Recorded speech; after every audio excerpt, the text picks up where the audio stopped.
आपको सलामत रखे।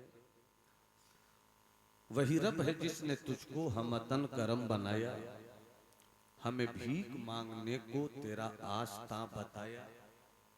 तुझे हमद है खुदाया, तुझे हमद है खुदाया। यही बोले सिदरा वाले, चमने जहां के थाले, सभी मैंने छान डाले।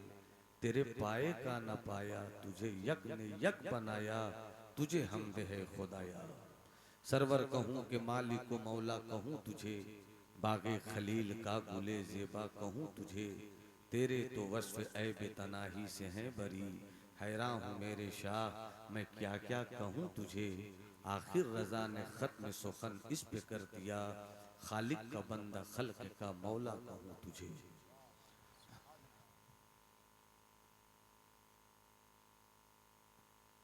इस्लामी फिक्र नजर का सबसे अजीम उर्दू शायर, जिसे सर डॉक्टर मोहम्मद इकबाल कहते हैं,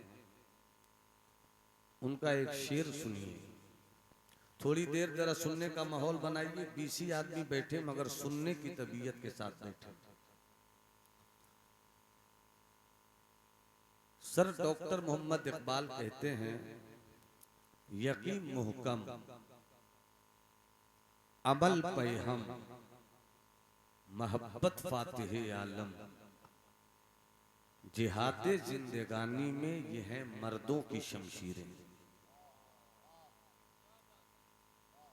सुना है बुजुर्गों से, आप भी अपने अजीजों को सुनाते हैं और सुनाते रहेंगे। जिंदगी एक जंग है, सिपाही वही कामयाब है जो जंग हारने की नहीं सोचे, जंग जीतने की कोशिश करे। ईमान वालों की भी जिंदगी है, यहूदियों की भी जिंदगी है, ईसाइयों की भी जिंदगी है, बिरादराने वतन की भी जिंदगी है, बुद्ध इज्म के मानने वालों की भी जिंदगी है, जैन इज्म पर चलने वालों की भी जिंदगी है, और ईमान वालों की भी जिंदगी है। और जिंदगी वही है, जिंदगी एक जंग है, और कामयाब वो है जो जंग जीते। सिपाही वो नहीं जो मैदान छोड़े, सिपाही वो है जो मैदान में डट कर अपने हौसलों की नई नई उड़ान के साथ फतह का परचम लहराता। जिंदगी एक जंग है और जंग जीतनी है। ईमान वालों की जिंदगी ये भी एक जंग है, और कोई भी जंग बगैर हथियार के नहीं जीती जाती है। ईमान वालों की जिंदगी के लिए हथियार क्या है? अगर सुनने का मिजाज है तो मोहब्बत से मुस्कुराकर कहिए सुभान अल्लाह। मैं ज्यादा नहीं, 40 मिनट 45 मिनट की गुफ्तगू करूंगा। अल्लाह करे कि मैं जो सोच कर आया हूं वो आप तक पहुंचे। जिंदगी एक जंग है, और ईमान वालों की जिंदगी भी एक जंग है, और कामयाब सिपाही वही है जो जंग जीत ले। मैदान में उतरने से पहले सिपाही ये सोच कर नहीं उतरता है कि हम हारेंगे। उसकी सोच यही होती है कि जान देंगे मगर जंग जीतेंगे। हाथ कटे कट जाए, जंग जीतेंगे। आंखें फूटे फूट जाए, जंग जीतेंगे। बेटा लूटे लूट जाए, जंग जीतेंगे। खानदान शहीद हो जाए, जंग जीतेंगे। और ईमान वालों की जिंदगी में जो जंग है, उस जंग के लिए 3 हथियार हैं। मैं जवानों से गुफ्तगू करना चाहूंगा, जो जवान इन दिनों तकरीर सुनना नहीं चाहते और जो तरन्नुम के रसिया हो गए। इनकलाब जवानों से आता है, कामयाबी जवानों से आती है। सरकार फरमाते हैं शाबुन मन नशा फिल इबादत, जवान वही है जो अपनी जवानी को रब की इबादत में गुजारे। अगर रब की इबादत में आपकी जिंदगी और जवानी नहीं गुजरती, इसका मतलब है कि आप जवान नहीं हैं। बुजुर्गों और सूफियों की जुबान में आप हिजड़े हैं, आप मुखन्नस हैं। जो मर्द होता है वो हर दिन एक नई दुनिया की तलाश में होता है। जो मर्द होता है वो हवाओं की जद पर कामयाबियों के चिराग रोशन करता है। जो जवान होता है वो हर दिन अपने मुआशरे में कामयाबियों का दीपक जलाने के लिए पूरी दुनिया से तरह तरह के रोगन खरीदने की हिम्मत करता है। अगर आप इस तरह जिंदगी नहीं गुजारते तो इस्लाम को आप जैसे जवानों की जरूरत नहीं है। इस्लाम को जवान चाहिए। दुनिया में कोई भी इनकलाब हो, दुनिया में कोई भी इनकलाब हो, समाजी इनकलाब हो, सियासी इनकलाब हो, मजहबी इनकलाब हो, मसलकी इनकलाब हो, फिक्री इनकलाब हो, हर इनकलाब की बागडोर जवानों ने अपने हाथों में ली है। आप मदीने शरीफ, मक्के शरीफ, इस्लाम, इनकलाब, मुस्तफा जाने रहमत ने फारान की चोटी से जब ऐलाने नबूवत के साथ साथ हक का प्रचार किया, मुस्तफा के इस ऐलान का साथ देने वाले जितने भी थे वो सब जवान थे। सिद्दीक अकबर जवान थे, उमर फारूक जवान थे, हजरत खालिद बिन वलीद ने जिस कम उम्री में इस्लाम को मक्के और मदीने से निकाल कर रूम के बाजार तक पहुंचाया, हजरत खालिद बिन वलीद भी उस वक्त मुकम्मल जवान थे। तारीख आप उठाकर देखिए, आप रूस का इनकलाब देखिए, जवान मिलेंगे। आप चीन का इनकलाब देखिए, आपको वहां जवान मिलेंगे। आप इंग्लिस्तान का इनकलाब देखिए, आपको वहां जवान मिलेंगे। और जब पूरे भारत में गैर मुनकसिम हिंदो पाक, अफगानिस्तान, बांग्लादेश, जब पूरे एशिया में इस्लाम की अजमत तौहीद को अकबर के इल्हाद की बदफिक्री के हथौड़ों ने तोड़ना चाहा, उस बदफिक्री के बुत को तोड़ने के लिए सरहंद का बेटा हजरत मुजद्दिद अल-फसानी निकले। उस वक्त वो भी जवान। जिस मुआशरे में जवान जिंदा ना हो वो मुआशरा बर्बाद हो जाता है। जिस मुआशरे का जवान जिंदा हो वो मुआशरा जिंदा होता है। जिस मुआशरे का जवान नमाजी हो वो मुआशरा नमाजी होता है। जिस मुआशरे का जवान किरदार से गाजी हो वो मुआशरा किरदार से गाजी होता है। और जब बरेली की टूटी चटाई से मेरे आका इमाम अहमद रजा ने बदअकीदगी के किलों को तोड़ने की मुहिम ठानी थी, उस वक्त मेरा बरेली का इमाम अहमद रजा भी जवान। ये तारीख है।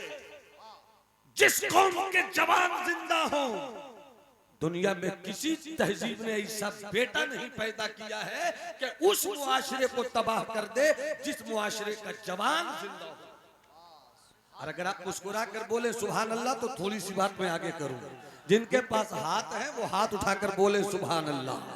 अल्लाह की तवज्जो के साथ, खता हो तो अता हो जाए, अच्छी बात हो तो फकीर कहते हैं थोड़ी सी दुआ हो। रिवायती तकरीरों से हटकर हमें अब कुछ सोचने की जहमत उठानी होगी। तकरीरें बहुत की, तकरीरें करूंगा इंशाअल्लाह। हमारे उलमा तकरीर करेंगे, मगर मन दर्चे ख्यालम व फलक दर्चे ख्याल, हालात किसी और बात की तरफ बुला रहे हैं। मेरी तकरीर मुझको कहीं और ले जा रही है। वक्त की जरूरत को समझिए और फिर इस कदर कीमती मिंबर रसूल की अहमियत का एहसास कीजिए।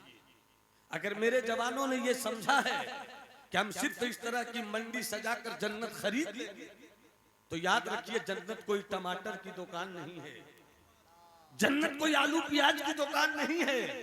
क्या फ्री में जन्नत ले ले? सिर्फ मुरीद होने की बुनियाद पर जन्नत अगर मिलती तो मेरा सिद्दीक कभी तन्हाई में रोता नहीं। कौन सिद्दीक अकबर? जिस सिद्दीक अकबर की शान ये है कि खुद मुस्तफा ने फरमाया अबू बकर फिल जन्नत, कि ये मेरा अबू बकर तो जन्नती है। कौन सिद्दीक अकबर? आओ थोड़ी सी बात आ गई तो इसी बिहार शरीफ में लेटे हुए उस मर्द कलंदर सुल्तानुल मुहक्किकीन हजरत शेख शरफुद्दीन यहया मनीरी की बारगाह मोहब्बत में हाजिरी दो। 700 साल की तारीख शरीयत और तसव्वुफ में इस दुनिया ने ऐसा दरख्शिंदा आफताब निकलते हुए नहीं देखा। वो है सुल्तानुल मुहक्किकीन सैयदुना शेख शरफुद्दीन यहया मनीरी के जब इनका खत हजरत ख्वाजा नसीर पढ़ने लगे तो घंटों पढ़ते रहे। किसी दिल जले ने कहा, ए मेरे मुर्शिद ख्वाजा नसीर, इतना डूब कर एक वर्क में क्या पढ़ रहे थे? तो आपने फरमाया, तुझे नहीं मालूम, बिहार के भाई शरफत का खत पढ़ रहा था। वो खत नहीं था बल्कि ऐसा लगता था कि मखदूम शेख शरफुद्दीन यहया मनीरी ने मेरी हथेली पे मेरे 100 साल का कुफ्र रख दिया। इसी बिहार का शहजादा है वो। मगर हम तो बिहार को जानते नहीं, न जानना चाहते हैं। बिहार में ऐसे माँ के लाल है ना कि लिखने पर आओ तो कलम थक जाए, कलम थक जाए। विलायत में दुई नहीं है, विलायत में दुई नहीं है। और जो विलायत में तकसीम के कायल हैं, वो विलायत के से मोहब्बत करने वाले नहीं बल्कि विलायत से दुश्मनी करते हैं। अल्लाह माली खता हो अता हो जाए, चूंकि मेरे दिल के आईने में आपकी फिक्री इल्मी सलाहियत तस्वीरें यार बनकर रहती है। अल्लाह सलामत रखे महबूब भाई। जरा मोहब्बत से पूरा मजमा हाथ उठाकर बोले सुभान अल्लाह। इस चीज को आप जरा सा संजीदगी से सोचिए। आज से 700 साल पहले अलल अकल एटलीस्ट कम से कम हजरत मखदूम की तसनीफात पे अगर इत्तेफाक हुआ है तो ये कहा है कि कम से कम हजरत मखदूम ने 1700 किताबें लिखी। उनके कुछ खत तो ऐसे हैं कि जब दुनिया से हजरत मुजफ्फर बल्खी जा रहे थे तो फरमाया था, इस खत को जाहिर मत करना, ये पीर ने क्या दिया है वो मुरीद। हजरत हम जी कहां रहे, जंग जीती कैसे जाए? कौन हजरत मखदूम शेख शरफुद्दीन यहया मनीरी का एक जुमला याद आया ना गौहर भाई, फरमाते हैं कि मुस्तफा से बड़ा पीर कोई नहीं। सब बोलोगे तब आगे थोड़ा सा बढ़ जाऊंगा। अली में की तवज्जो के साथ, मुस्तफा से बड़ा पीर कोई नहीं और सिद्दीक से बड़ा मुरीद कोई नहीं। सिद्दीक से बड़ा मुरीद कोई नहीं। और कहो सिद्दीक कि जिनके लिए खुद मुस्तफा ने कहा कि पूरी दुनिया का ईमान एक पल्ले में रख दो, मेरे सिद्दीक का ईमान एक पल्ले में रख दो तो सिद्दीक के ईमान का वजन बढ़ता हुआ नजर आएगा। वाह, नारे तकबीर। सब लोग बोले नारे रिसालत। आमदे रसूल कॉन्फ्रेंस। जिसका पीर मुस्तफा हो, जिसके शेख मुस्तफा हो, जिसका रहबरे कामिलो अकमल मुस्तफा हो, उनका मुरीद सिद्दीक, उनका मुरीद सिद्दीक। और सिद्दीक को मुस्तफा ने कह दिया जन्नती, फिर भी ऐसा जन्नती सिद्दीक, रात सब जो सो जाएं, सिद्दीक उठे, हाथों में लोटा ले, पानी ले, वजू करे, मुसल्ला बिछाए। एक मर्तबा सुबह की नमाज का वक्त था, चले हजरत उमर मस्जिद नबवी की तरफ सिद्दीक अकबर के घर के करीब से गुजरे। अचानक कुछ खुशबू मिली। हजरत सिद्दीक के दरवाजे को बढ़कर हजरत उमर ने दस्तक दिया। सिद्दीक ने दरवाजा खोला। कहो भाई, इस वक्त अचानक दरवाजे को दस्तक देने का मतलब क्या है?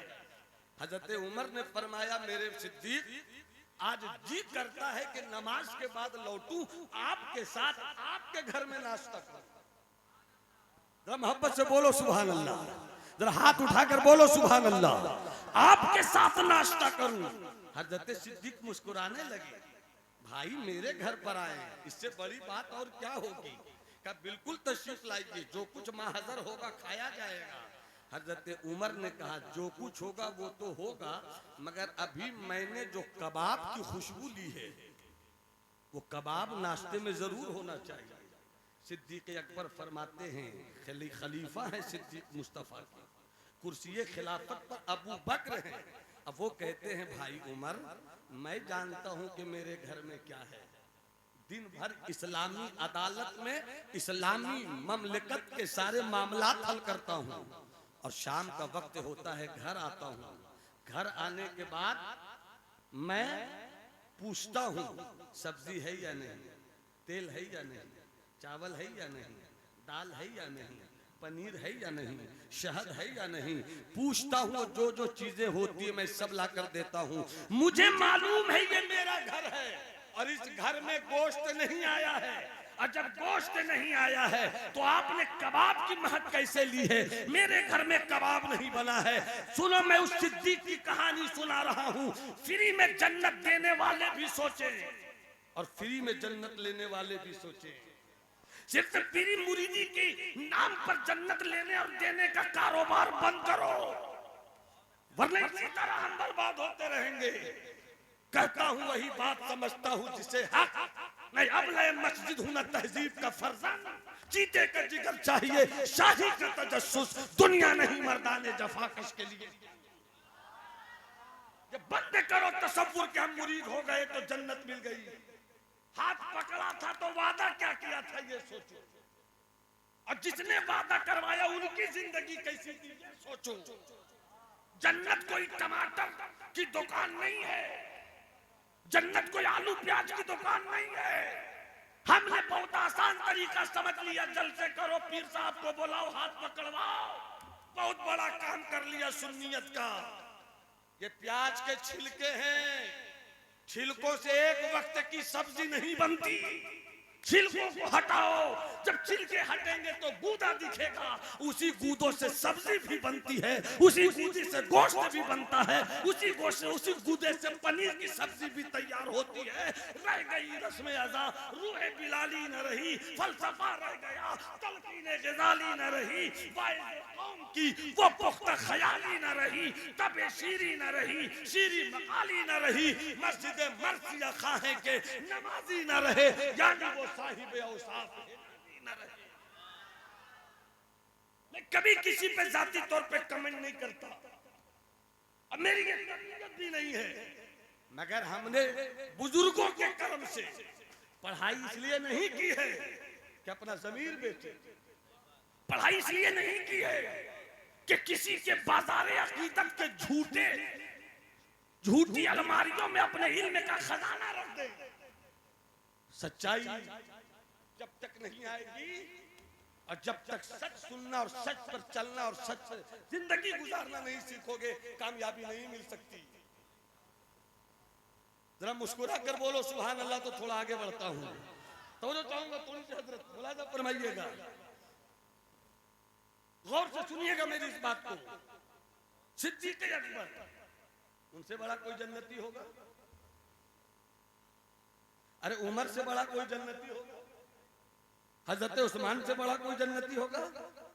पीर मुस्तफा है, पीर मुस्तफा है। और हजरत सिद्दीक की जिंदगी क्या थी भाइयों? सिद्दीक, नाश्ता आपके साथ होगा, कबाब होना चाहिए, कबाब होना चाहिए। का कबाब कहां से लावे, है ही नहीं। तो हजरत उमर ने कहा कि मैंने कबाब की महक सूंघी है, ये भी सही है। और आप कहते हैं कि कबाब नहीं है, तो आपको तो मुस्तफा ने सिद्दीक कहा है, आप भी सच है। बात आई गई, खत्म हो गई। हजरत सिद्दीक का इंतकाल हो गया, विसाल हो गया। उनके विसाल के बाद खिलाफत अला मिनहाजी नबुव्वत की कुर्सी पर हजरत उमर फारूक बैठे। जब हजरत उमर बैठे, कुछ दिनों के बाद हजरत सिद्दीक की बीवी से, जो अब बेवा हो गई हैं, उनकी बीवियों में से एक बीवी को हजरत उमर ने निकाह का पैगाम पहुंचाया। ये वाकया में हजरत महबूब इलाही के मलफूजात सियरुल औलिया से बयान पहुंचाया। जाहिर सी बात है, इद्दत गुजर चुकी थी, निकाह कबूल है, हजरत उमर की शादी हो गई। शादी होने के बाद दोनों मियाँ बीवी हैं, एक कमरे में दोनों बंद हैं।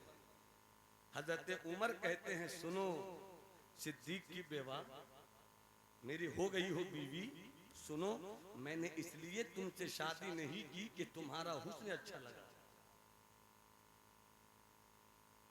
मैंने इसलिए शादी की है ताकि मैं तुझसे जान सकूं कि मेरा सिद्दीक इस खिलाफत के बोझ को उठाता कैसे। नहीं बोलोगे सुभान अल्लाह तो मैं चुप रहूंगा। जरा हाथ उठाकर बोल दो ना सुभान अल्लाह। मैंने इसलिए शादी की है कि मेरा भाई सिद्दीक नबूवत के मनहज पर चलने वाली खिलाफत के बोझ को अपने कांधे पे कैसे उठाया। जलवत तो सब बताएंगे, खलवत तो आप ही बताइए। इसलिए मैंने शादी की है। जब जिद किया तो सिद्दीक की बेवा जो कभी बीवी थी, आंखों में आंसू लेकर मुस्कुराकर, और आंखों में आंसू भी है और मुस्कुराती भी है, और कहती है उमर छेड़ दिया, जिद कर दिया तो सुनो मेरे यार की बात न पूछो, मेरे यार की अल्लाह मत जो मेरे यार की बात न पूछो। क्या मतलब, कैसी गुजारते थे वो जिंदगी। कहा दिन भर तो सबका दर्द बांटते थे, दिन भर तो सबका दर्द बांटते थे। मक्के में क्या हुआ, मदीने में क्या हो रहा है, इराक में क्या हो रहा है, किधर क्या चल रहा है, किधर क्या चल रहा है। कोई सताया तो नहीं गया, कोई रुलाया तो नहीं गया, कोई डुबाया तो नहीं गया, कोई मारा तो नहीं गया। इसी में रहते। जब शाम आते तो सब्जी लेकर आते, चावल लेकर आते, दाल लेकर आते, घर की जरूरत लेकर आते, और मगरिब से लेकर ऐशा से पहले पहले तक घर वालों की खैरियत पूछते। बेटे का क्या हाल है, बेटी का क्या हाल है, क्या चल रहा है, सब ठीक है। उसके बाद खाना खाते, खाना खाकर ऐशा की नमाज पढ़ते, सो जाते।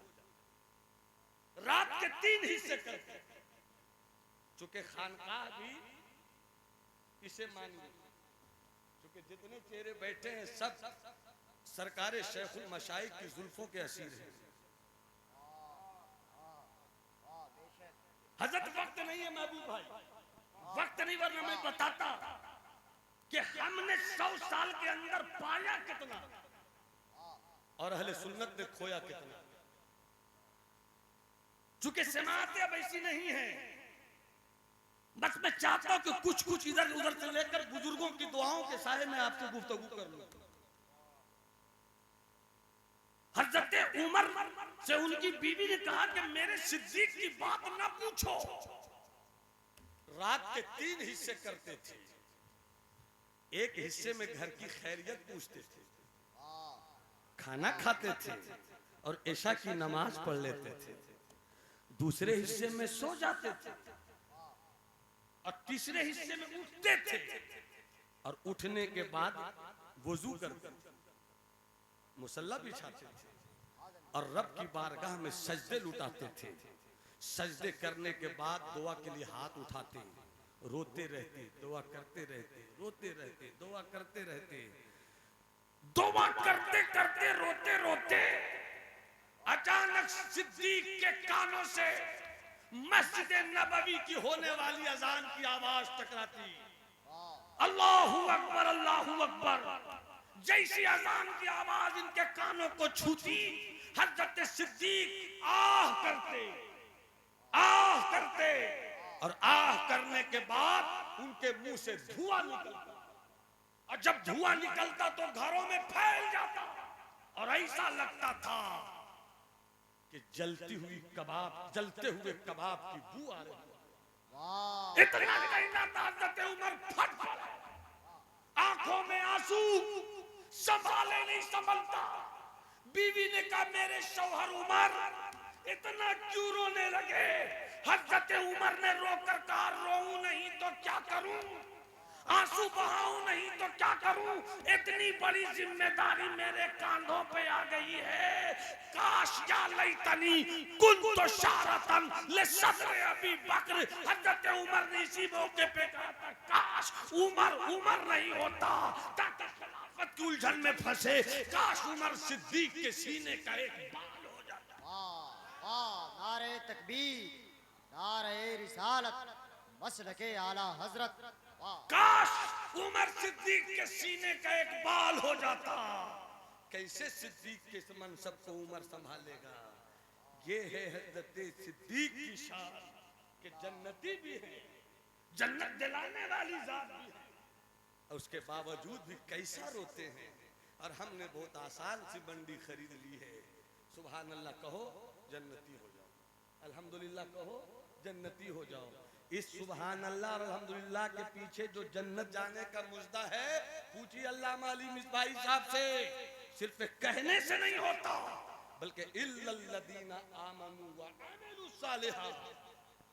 ईमान वालों के लिए 3 हथियार हैं। इन 3 हथियार में एक को भी छोड़ा तो मुकम्मल कामयाब नहीं रहोगे। ईमान, जिसे इकबाल ने यकीन मुहकम कहा, अमलुस सालिहात, अमल पैहम जिसे इकबाल ने कहा। क्या मतलब? सिर्फ ईमान की रट लगाने वालों, मुस्तफा की सीरत किन के लिए है? मुस्तफा की हयात किन के लिए है? मुस्तफा की नशिस्तो बर्खास्त किन के लिए? मुस्तफा का सोना किन के लिए है? मुस्तफा का उठना किन के लिए है? मुस्तफा का बयान किन के लिए है? हमने जरूर नारा लगाया, सरकार की आमद मरहबा, मुख्तार की आमद मरहबा, मक्की की आमद मरहबा, मदनी की आमद मरहबा। बेला शुबह मेरा मुस्तफा चरखे नबूवत का वो आफताबे कामिल है, जिनकी आमद पर सूरज जश्न मनावे, चांद जश्न मनावे, हवाएं जश्न मनाए, फजाएं जश्न मनाए, फक्र फाका जश्न मनाए, गुलबदो इफलास जश्न मनाए। मगर क्यों कहते हो सरकार की आमद मरहबा? हम भी पैदा हुए, सरकार भी पैदा हुए, अल्लामा अली साहब, रजा साहब भी पैदा हुए, महबूब गौहर साहब भी पैदा हुए, मगर क्यों सरकार की आमद मरहबा? उनकी आमद और सारी कायनात की आमद में क्या फर्क है? तो इस फर्क को आपको समझना होगा। तो मुस्तफा की सीरत से रिश्ता जोड़ना, मुस्तफा के कैरेक्टर से रिश्ता जोड़ना होगा। और जब उसको अपनी जिंदगी में लाओगे, तब समझ में आएगा कि वाकई मुस्तफा की आमद मरहबा, मुस्तफा की आमद मरहबा। एक बात मोटी सी बात मैं करूं, बातें बहुत सी हैं, जो बात आ रही मैं वो शेयर कर रहा हूँ। सुनना चाहते हैं तो एक बार हाथ उठाकर कहो सुभान अल्लाह।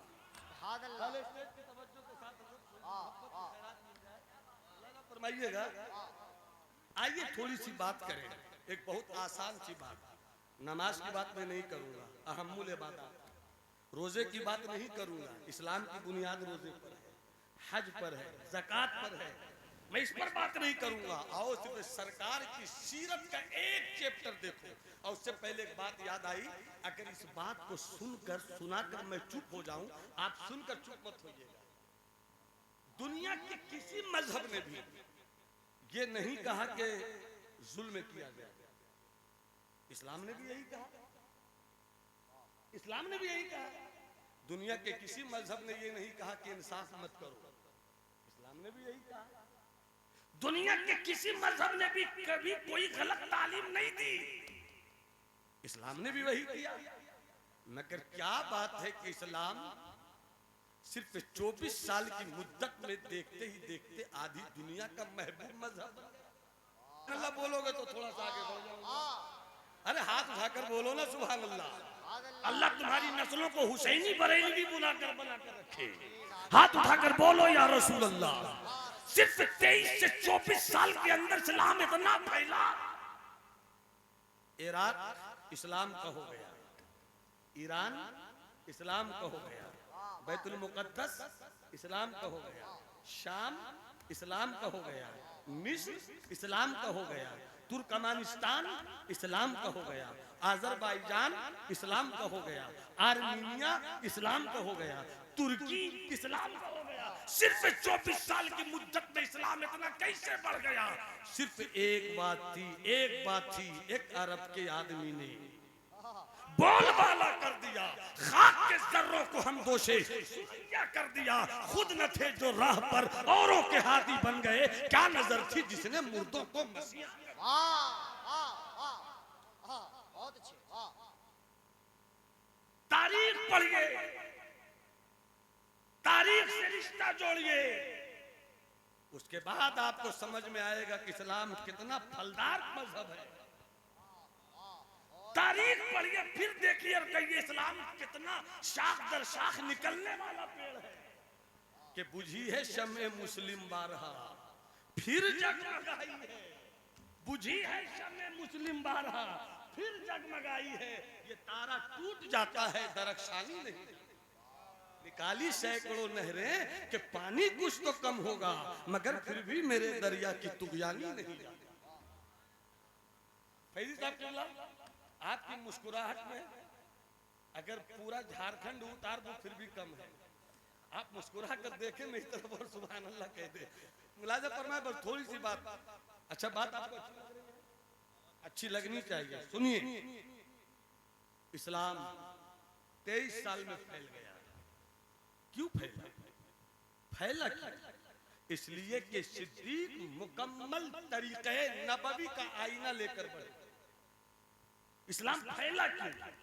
इसलिए कि हजरत उमर ने सरकार की जिंदगी का अक्स जमील बनकर पूरी दुनिया में अदालत का झंडा लहराया। अब एक बात करीब से आइए, सरकार की सीरत में नमाज है, रोजा है, हज है, ज़कात, ये सारी बहुत अच्छी अच्छी बातें।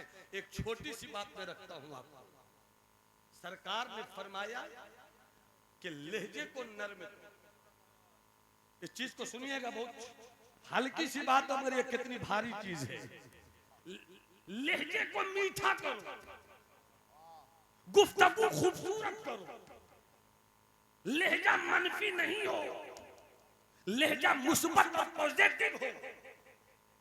नरमी, आज स्टेज से भी नरमी खत्म हो गई, आज खानकाहों से भी नरमी खत्म हो गई। स्टेज पर झगड़े हो रहे हैं, आपने देखा? पीरों में लड़ाई हो रही है, आपने देखा? वो उसको मार देगा, वो उसको तोड़ देगा, वो उसको फाड़ देगा। खुदा की कसम, मेरे सरकार की जिंदगी के किसी हिस्से में आपस वालों के लिए ये लहजा नहीं। सच्ची और तल्ख बात मैं कहता हूं, किसी पे जाती तौर पर मेरा कोई कमेंट नहीं है। बात यह है कि आपकी लड़ाई से इस्लाम रुसवा हो रहा है। बात यह है कि आपकी लड़ाई से सुन्नियत की दीवारें टूट रही है। बात यह है कि आपकी जंग से अकीदतों का काफिला लूटा जा रहा है। हम आपके चेहरे को देखें या इस्लाम के चेहरे को देखें, हम आपकी शख्सियत को देखें या मुस्तफा की शरीयत को देखें। शख्सियत से शरीयत नहीं है, शरीयत से शख्सियत है। तीन चीजें हैं, बात आई तो सुनो। तीन चीजें हैं, फिक्र, सुनो गौर से, फिक्र, शख्सियत, माल। फिक्र, शख्सियत, माल। फिक्र के लिए शख्सियत चाहिए। शख्सियत चली भी जाती है, फिक्र नहीं जाती। गांधी चले गए, गांधी की फिक्र नहीं गई। मेरे आला हजरत चले गए, आला हजरत की फिक्र नहीं गई। वाह, बेशक बेशक। मुजद्दिद अल्फसानी चले गए, मुजद्दिद अल्फसानी की फिक्र नहीं गई। अगर मुझसे, मैंने 1 महीने के अंदर अल्हम्दुलिल्लाह 5 किताबें सरकार मुजद्दिद अल्फसानी पे पढ़ी है। मैंने ये नतीजा निकाला कि मुजद्दिद अल्फसानी की शख्सियत पर सुन्नियों ने जुल्म किया है। बिहार के मखदूम शेख शफुद्दीन यहिया मनीरी पे सुन्नियों ने जुल्म किया है। मुजद्दिद अल्फसानी, उनकी गुफ्तगू सुन्नियत का आईना था, उनका लहजा सुन्नियत की आवाज, उनका कलम सुन्नियत की रोशनी, उनकी फिक्र सुन्नियत का उजाला, उनका शऊर सुन्नियत के उरूज और इर्तिका की तारीफ। खुदा की कसम, अकबर ने अपनी ताकत से जिस कदर इस्लाम को तोड़ा था कि मस्जिदें तोड़ी जा रही थी अकबर के दौर में, गाय ज़ब्ह करने का फतवा दिया गया था अकबर के दौर में, शराब पीने की इजाजत दी गई थी अकबर के दौर में, एक अल्लाह की पूजा के खिलाफ अकबर की पूरी फौज लग गई थी, मगर अकबर की आंखों में आंखें डालकर हक्कानियत का बिगुल बजाने वाला और बाद में उसके बेटे जहांगीर को अपनी अकीदत में कैद करने वाला मुजद्दिद अल-फसानी अगर आज न होते तो खुदा की कसम न तुम्हारे घर में अल्लाहू अकबर की सदा होती, न हमारे घर में अल्लाहू अकबर की सदा होती। आज से 500-400 साल पहले मुजद्दिद अल-फसानी की खैरात है कि हमारे घरों में अल्लाहू अकबर का नारा है और मुजद्दिद आजम इमाम अहमद रजा का सदका है कि हमारे घरों में या रसूल अल्लाह का चिराग जल रहा है। नारे तकबीर, नारे रिसालत, फैजान हजरत मुजद्दिद अल-फसानी मसलक आला हजरत हमारे थे, हमारे हैं, हमारे रहेंगे, मगर उनको हाईजैक कर लिया देवबंद वालों ने। जब हाईजैक किया तो हम लड़ाई नहीं लड़ सके, हम नहीं बता सके कि मुजद्दिद अल-फसानी हमारे हैं। ये बवाल भी हमारे सर पे है। हमारी नस्लों को मुतालाबसी करना होगा, अपने स्टेज से मौके मुनासबत से सारे बुजुर्गों की तारीख बतानी होगी, तारीख करनी होगी। एक बुजुर्ग की तारीख में दूसरे बुजुर्ग को नहीं छोड़ा जाएगा, दूसरे बुजुर्ग की तारीख में तीसरे को नहीं छोड़ा जाएगा। तारीख जहां जहां साथ रहती है वहां सारे बुजुर्गों को साथ रखा जाएगा। मुजद्दिद अल-फसानी को कोई कहे कि ये आला हजरत से बड़े हैं, ये भी गुफ्तगू मत करो, और कोई अगर कहे कि आला हजरत बड़े हैं, ये भी गुफ्तगू मत करो। अरे मोहब्बत ये है, आला हजरत बात के हैं, वो पहले के हैं। चिराग जो उन्होंने जलाया था उसी चिराग को और रोशन कर दिया आला।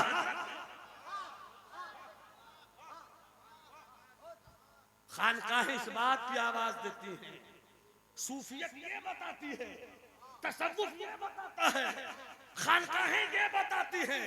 और जब खानकाहों से तोड़ने की तालीम दी जाएगी तो सुन्नियत बचेगी। बड़ी जिम्मेदारियां हैं खानकाहों पर, मगर खानकाहें फला इब्ने फला का नाम नहीं है, खानकाहें दीवारों का नाम नहीं है, खानकाहें इमारतों का नाम नहीं है। खानकाहें इसका नाम है कि एक बादशाह, दो बादशाह एक महल में नहीं सो सकता, 10 फकीर कंबल में सो जाता है, इसका नाम खानकाह है, इसका नाम खानकाह। सब कुछ बिगाड़ के रख दिया हमने, अल्लाह सलामत रखे। आज भी रोजा, नमाज, तस्बीह, मुसल्ला, इन सारी चीजों को अगर किसी की खानकाह के, किसी खानकाह के मुरीदों में देखना है तो अल्हम्दुलिल्लाह पूरे भारत में सरकार शेखुल मशाइख के मुरीदों का वो काम। ये नहीं कि आप उनके मानने वाले मुजफ्फरपुर समस्तीपुर इसलिए मैं बोल रहा हूं, नहीं, बड़े बड़े अल्लामा पगड़ी की बुनियाद पर अपनी हैसियत बनवा ले वक्ती तौर पर, मगर खिलाफत जुब्बा और दस्तार का नाम नहीं है। खिलाफत नाम इस बात का है कि दिल के आईने में है तस्वीर यार, दिल के आईने में है तस्वीर यार। जब जरा गर्दन झुकाई देख ली, जब जरा गर्दन झुकाई देख ली, क्या मतलब? मेरी जिंदगी शरीयत, मेरी बंदगी शरीयत, मेरी सोच शरीयत, मेरा ख्याल शरीयत, मेरा एहसास शरीयत, मेरा सीना शरीयत, मेरी आंखें शरीयत। जब ऐसी चीज शरीयत कर लोगे ना, तो जब शरीयत होगी इस तरह तो शरीयत मुस्कुरा कर कहेगी तू तो तरीकत वाला हो, तू तो तरीकत वाला हो गया। अल्लाह करे कि हम उस जिंदगी की तरफ पलटे। तो तवज्जो आपकी, जरा हाथ उठा के बोलो सुभान अल्लाह, एक बार और जरा हाथों को लहरा के बोलो सुभान अल्लाह। हजरात, मुजद्दिद अल-फसानी लाजवाब। जिंदगी क्या हो, कैसे जीतोगे जंग? 2 चीजें जरूरी नहीं, 3 चीजें जरूरी हैं। यकीन मुहकम, अमल पे हम मोहब्बत पाते हैं आलम। जिगर मुरादाबादी का शेर है, अगर जौहर भाई मुस्कुराए तो तरन्नुम से पढ़ दो। ननवाए आशिकाना, ननवाए आशिकाना, न सदाए दिल बराना, जो दिलों को फतह कर ले वही फातिह ज़माना। क्या बात है, वाह। फतह कर ले जो दिलों को वाह वाह वाह, बहुत ननवाए आशिकाना, न सदाए दिल बराना, जो दिलों को फतह कर ले, जो दिलों को फतह कर ले वही फातिह ज़माना। नारे तकबीर, नारे तकबीर, नारे तकबीर, और नारे इंशाल्लाह, अगर शेर नारे इंशाल्लाह। वाह वाह वाह। अगर शेर आप नहीं समझते तो भी सुभान अल्लाह कहिएगा, शेर समझकर पूरा स्टेज सुभान अल्लाह कहेगा, और कोई नहीं कहेगा तो महबूब भाई तो जरूर पूरे स्टेज की जमानत देगा। मुलाज़ा फरमाए, ननवाए आशिकाना, न सदाए दिल बराना, जो दिलों को फतह कर ले वही फातिह ज़माना। मेरे जाना मेरे सैया मेरे मुर्शिद, मेरे जाना मेरे सैया मोरे बालम, ये तेरा शबाब कामिल, ये तेरा शबाब कामिल, तेरे हुस्न का ज़माना, ये तेरा शबाब कामिल, तेरे हुस्न का ज़माना, दिल दुश्मना सलामत, दिल दुश्मना सलामत, दुश्मना सलामत, ये तेरा शबाब कामिल, तेरे हुस्न का ज़माना, ये तेरा शबाब कामिल, तेरे हुस्न का ज़माना, दिल दुश्मना सलामत, दुश्मना सलामत, दिल दोस्ता निशाना, दिल दुश्मना सलामत, दिल दुश्मना, दिल दोस्ता निशाना, और ये करम नहीं तो क्या है, ये आता नहीं तो क्या है, ये करम नहीं तो क्या है, ये आता नहीं तो क्या है, मेरे पास से न गुजरा, मेरे पास से न गुजरा कभी बेअदब ज़माना, मेरे पास नारे तकबीर, मेरे पास से गुजरा, मेरे पास से तबीयत वाली की खानकाही बना दी, लेकिन वक्त की किल्लत है।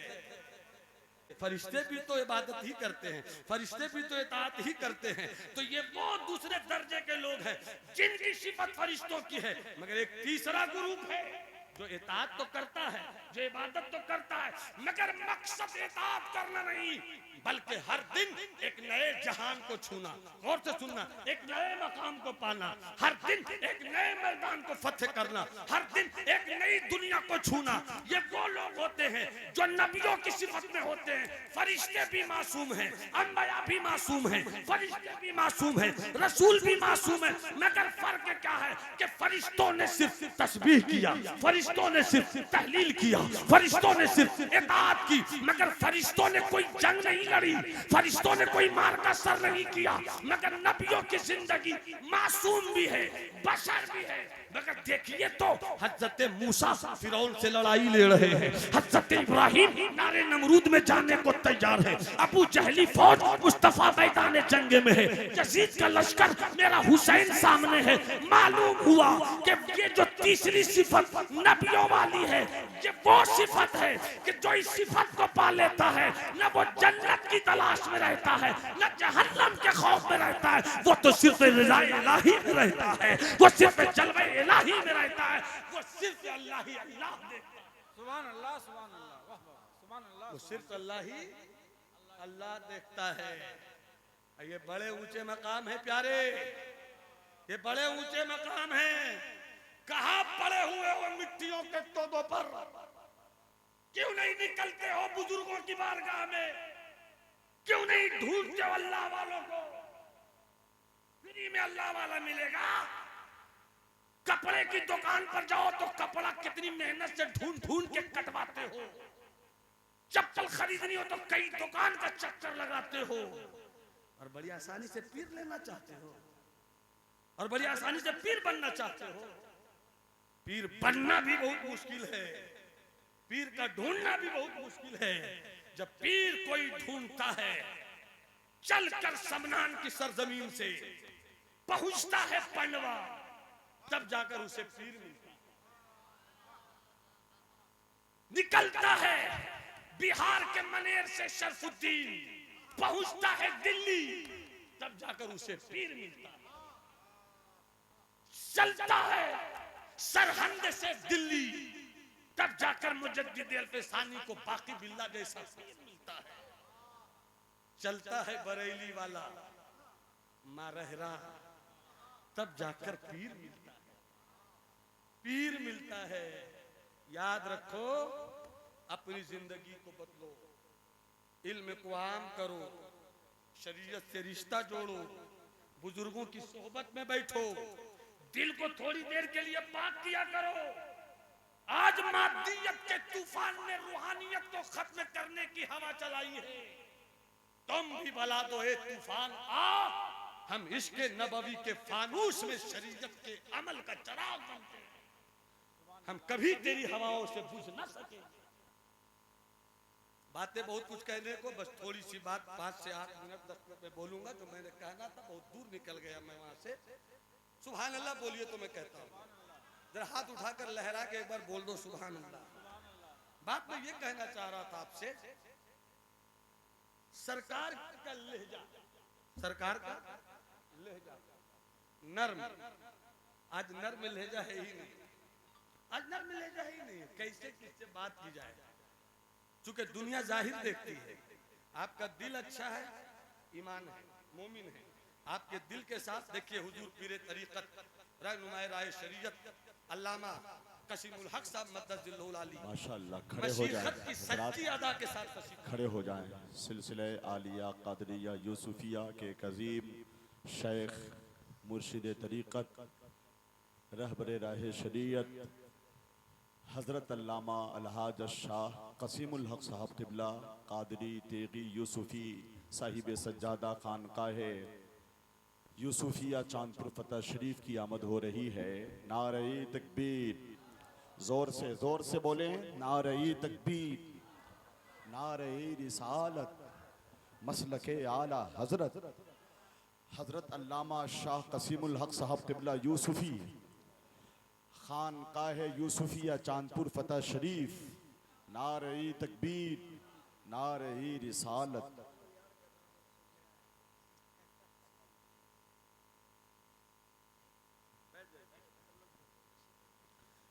बैठ जाइए बेटे, बैठ जाओ, जवानों बैठ जाओ।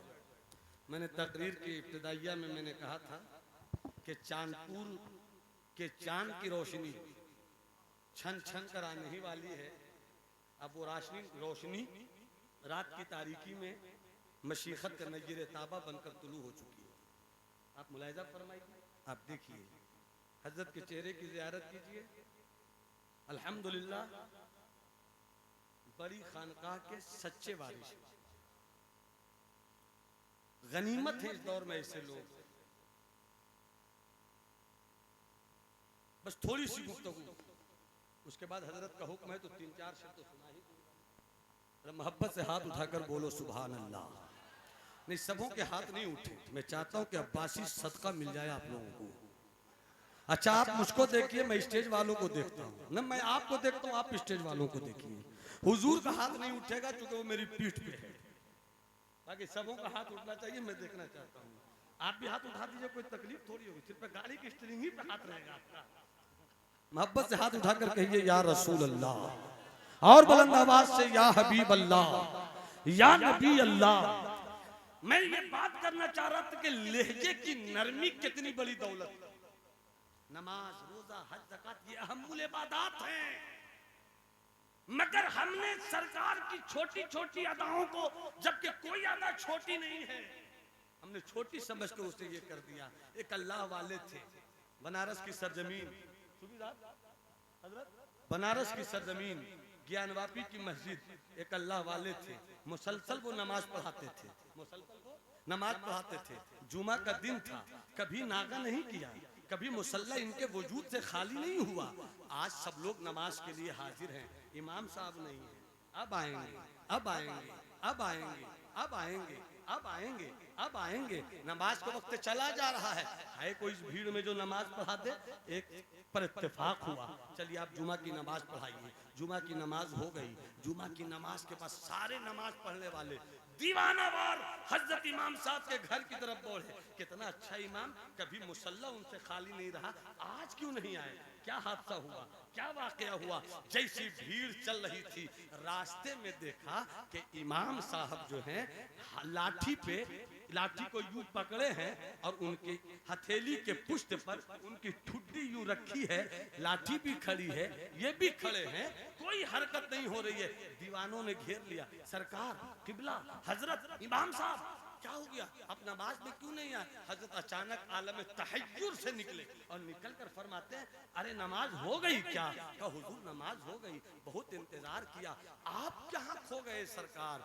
उस इमाम मस्जिद ज्ञान वाफी पे मुसलसल बिला नागा, विदाउट गैप, विदाउट ब्रेक, मुसल्ले पर इमामत की जिम्मेदारी संभालने वाले उस अल्लाह के वली इमाम ने कहा, क्या बताऊं, क्या बताऊं, क्या बताऊं, छोटी छोटी बच्चियां थी, मैं तो निकला था नमाज भी पढ़ाने को, छोटी छोटी बच्चियां थी, वो पढ़ती जा रही थी, मैं छोटी हूं लेकिन गजब करूंगी, मैं छोटी हूं लेकिन गजब करूंगी।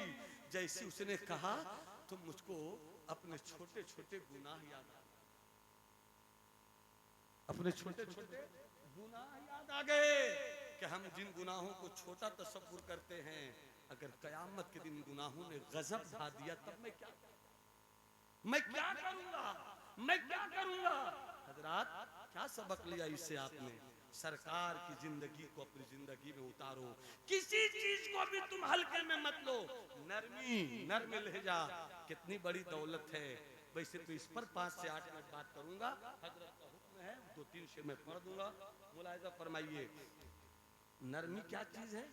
आइए सरकार की बारगाह में, ये नरमी हमें लेनी चाहिए कि नहीं लेनी चाहिए? ये नरमी आपको लेनी चाहिए कि नहीं लेनी चाहिए? ये नरमी स्टेज के लोगों को लेनी चाहिए कि नहीं लेनी चाहिए? ये नरमी हमारे पीरों को लेनी चाहिए कि नहीं लेनी चाहिए? ये नरमी तकलीफों को लेनी चाहिए कि नहीं लेनी चाहिए? नरमी क्या है, कितनी बड़ी दौलत है, इसको मैं जल्दी जल्दी से बताकर अपनी बात खत्म करूंगा। हज मुस्तफ़ा जाने रहमत है, आका जाने रहमत है, मस्जिद नबवी में बैठे हुए हैं। मस्जिद नबवी की शान क्या है आपने सुना है? दुनिया की सारी मस्जिदों में काबतुल्लाह के बाद अगर किसी का मकाम है तो वो मस्जिद नबवी है। ये है शान मस्जिद नबवी की। मस्जिद नबवी में सरकार बैठे हैं, एक गैर मुस्लिम आया, उसने मस्जिद नबवी में आकर सरकार और सरकार के सहाबा बैठे हैं, उसने पेशाब करना शुरू कर दिया। जैसे ही मस्जिद नबवी में उसने पेशाब करना शुरू किया, सरकार के दीवानों के चेहरे का रंग बदल गया, कुछ जलाल में आ गए, कुछ दौड़े के से उठाकर बाहर कर दिया जाए, किसी की नियत थी कि इसे 4-5 हाथ जड़ दिया जाए, मगर मुस्तफा ने अपने दीवानों से कहा, खबरदार उसको पेशाब की हालत में कोई तकलीफ न दे, उसे पेशाब की हालत में कोई तकलीफ न दे। जब उसने मुकम्मल पेशाब कर लिया, सरकार ने बुलाया और बड़े प्यार से कहा, तुम जहाँ इबादत करते हो, तुम भी तो किसी की पूजा करते हो, तो जिस जगह पूजा करते हो क्या उस जगह पेशाब करते हो? कहा नहीं करता हूँ। कहा तुमने जहाँ पेशाब किया है ये भी हमारी सजदा करने की जगह है, ये मेरी मस्जिद है, आपको ऐसा नहीं करना चाहिए था। सरकार बोल रहे थे और ऐसा लगता है कि फूलों की पत्ती से हीरे का जिगर कट रहा हो। सरकार बोल रहे हैं, अब वो हैरत में देख रहा है। देखते देखते अचानक उसने कहा कि जब आप ऐसे हैं तो आपका दीन कैसा होगा, आप ऐसे हैं आपका किरदार कैसा होगा। सब दौड़ रहे थे मारने के लिए, सबसे आपने बचाया, फिर मोहब्बत से कितनी अच्छी बात कह दी, मैं आप ही के मजहब को कबूल करना चाहता हूँ, मुझे अपना कलमा पढ़ाइए, ला इलाहा इल्लल्लाहु मुहम्मदुर रसूलुल्लाह।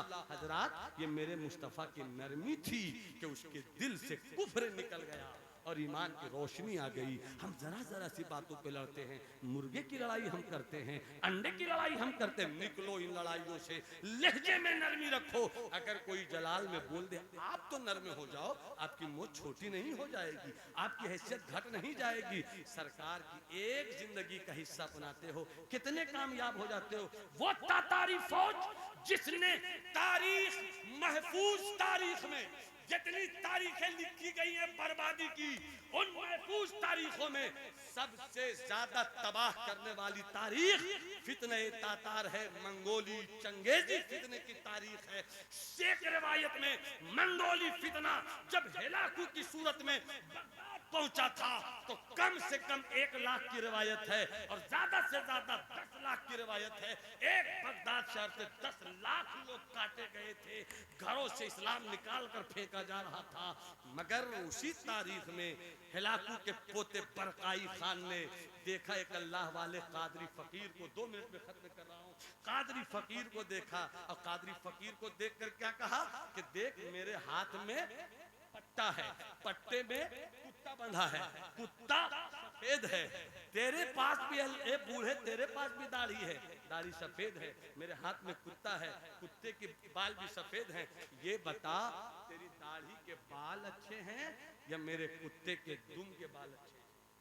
उस अल्लाह वाले को गुस्सा नहीं आया, बूढ़े थे मगर झुंझुनाहट नहीं आई, बल्कि उन्होंने बड़े सुकून से कहा अगर कयामत के दिन मैं रुसवा ना हुआ, अगर कयामत के दिन मैं रुसवा नहीं हुआ तो फिर मेरी दाढ़ी के बाल अच्छे हैं, और अगर मैं रुसवा हो गया तो तेरे कुत्ते के दुम के बाल अच्छे हैं। ये बोल तो दिया, चले गए अपनी झोपड़ी में, बादशाह चला गया अपनी हवेली में, बादशाह की नींद गायब, अल्लाह वाला बड़े आराम से सो, गोया बादशाह कह रहा हो।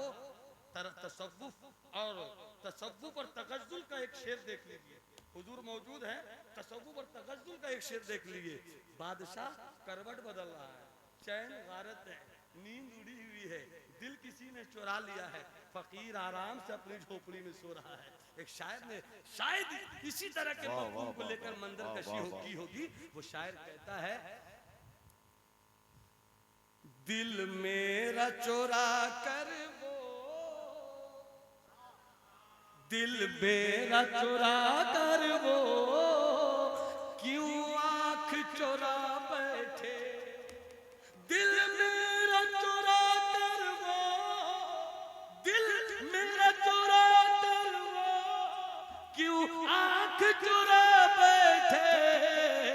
हम होश में तब आए, हम होश में तब आए जब होश गंवा बैठे, हम होश में तब आए जब होश गंवा बैठे।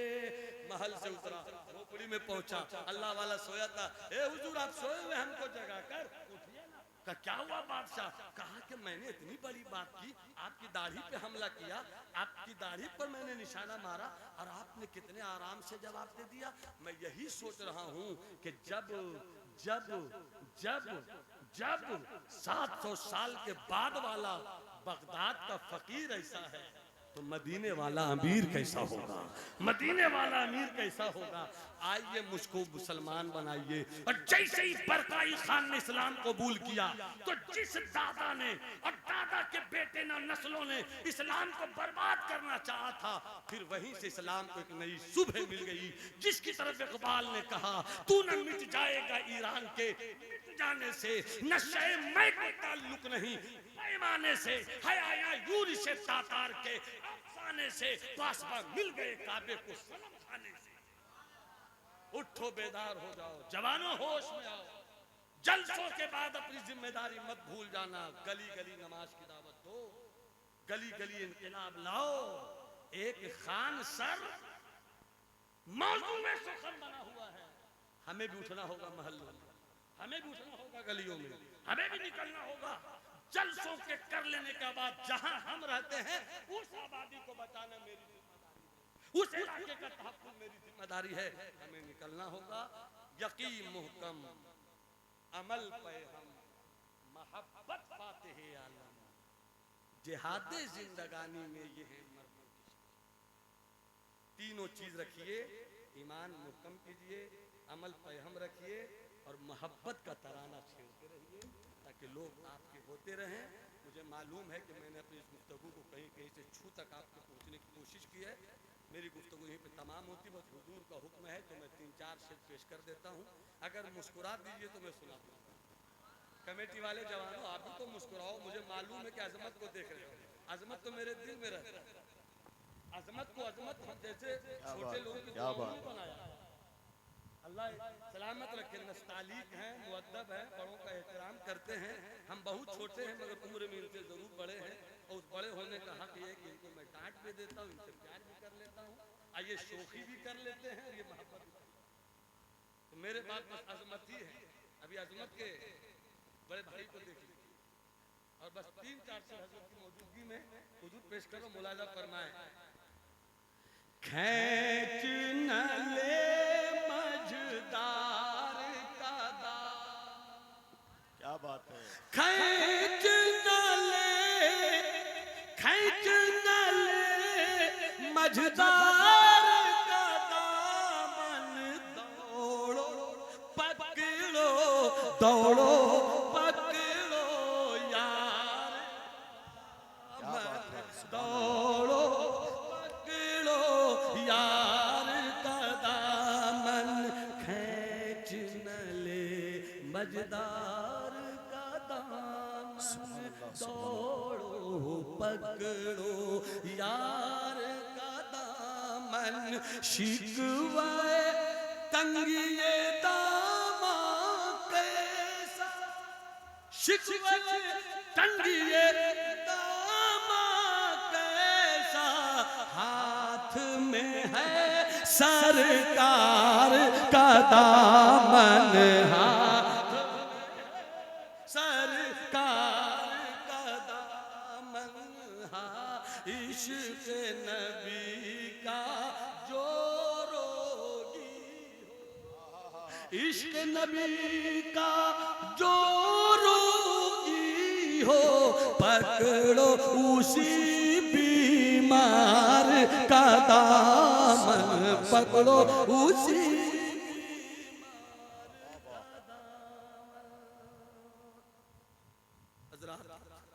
जवानों, हालात बड़े नाजुक हैं, वक्त बड़ा खतरनाक है। मैदान अमल में आइए, तब आप लड़ाई जीत पाएंगे। तारीख आप उठा कर देखिए, 70 साल में, 80 साल में, 75 साल में, 60 साल में, 90 साल में इनकलाब आता है। ज़्यादा दूर नहीं जाइए, 1857 से लेकर 1947 ये इनकलाब आया तो अंग्रेज़ों ने यहाँ अपना कदम रखा। उसके बाद जब ये आए हैं तो मालूम ही है कि 75 साल हो ही गया है, इनकलाब आ रहा है। बस इस इनकलाब में आपको जंग जीतनी है। ईमान मजबूत रखिए, अमल साले रखिए, मोहब्बत रखिए, इल्म की दौलत हासिल कीजिए। इल्म मोमिनों का हथियार है। इस इल्म की दौलत को कॉलेज और मदरसों में हासिल कीजिए और उस इल्म के बाद तरबियत सच्ची खानकाहों के अच्छे वारिसों के पास जाकर हासिल कीजिए। अगर ये चीज़ आपकी मिल गई तो फिर यकीन जानिए कि कुव्वते इश्क से हर पस्त को बाला कर दे, दहर में नामे मोहम्मद से उजाला। क्या बात है, सुभान अल्लाह।